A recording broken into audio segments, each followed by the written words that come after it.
Pagbati, at maligayang pagdating sa Lakers News Channel. Huwag kalimutang pindutin ang subscribe button, mag-like, at siguraduhing i-activate ang notification bell. Gayon din, ipaalam sa amin kung saang lungsod ka tumututok. Ngayon, pasukin natin ito. Ang James Harden saga ay opisyal na nahinto, hindi bababasa ngayon. Si Harden ay na-trade sa Los Angeles Clippers kapalit ng isang malaking pakete ng mga asset, kabilang ang mga veteranong tagapuno ng sweldo at mga promising draft pick.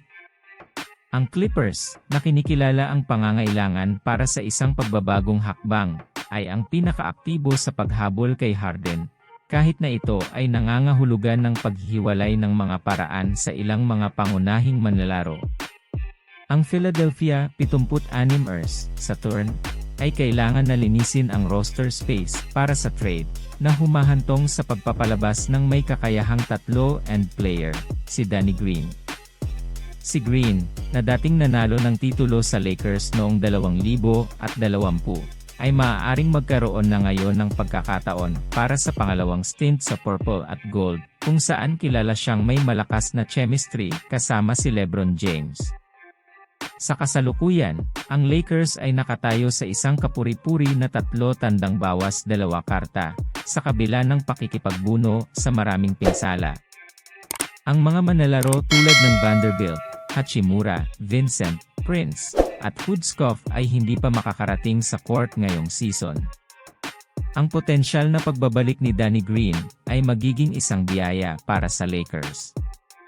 Isa siyang catch-and-shoot specialist na maaaring mapakinabangan ang mga pagkakataong ginawa ni James, Reeves, at Davis. Bagamat ang kanyang individual na depensa ay hindi tulad ng dati, siya ay isang solidong kontributor sa layuning yon. Sa isang koponan na may ilang mga humahawak ng bola, ang pagiging hindi makasarili, at pag-iisip na una sa koponan ni Green ay ginagawa siyang isang napakahalagang asset. Maaari siyang kumuha ng isang tungkulin na katulad ng mga veterano tulad ng Ariza o Iguodala mula noong nakaraang season, na nagbibigay ng inspirasyon at mahalagang minuto kung kinakailangan. Habang si Green ay maaaring makakita ng limitadong aksyon sa regular na season, ang kanyang karanasan ay maaaring mapatunayang napakahalaga sa playoffs. Ang Lakers fanbase ay may malalim na pagmamahal para kay Danny Green, at ang kanyang potensyal na pagbabalik ay maaaring ang koronang tagumpay ng kanyang tanyag na karera sa NBA. Ibahagi ang iyong mga saloobin sa mga komento sa ibaba. Salamat sa pag-tune in. Kung nasiyahan ka sa video, siguraduhing mag-subscribe at pindutin ang notification bell upang manatiling updated sa aming pinakabagong nilalaman.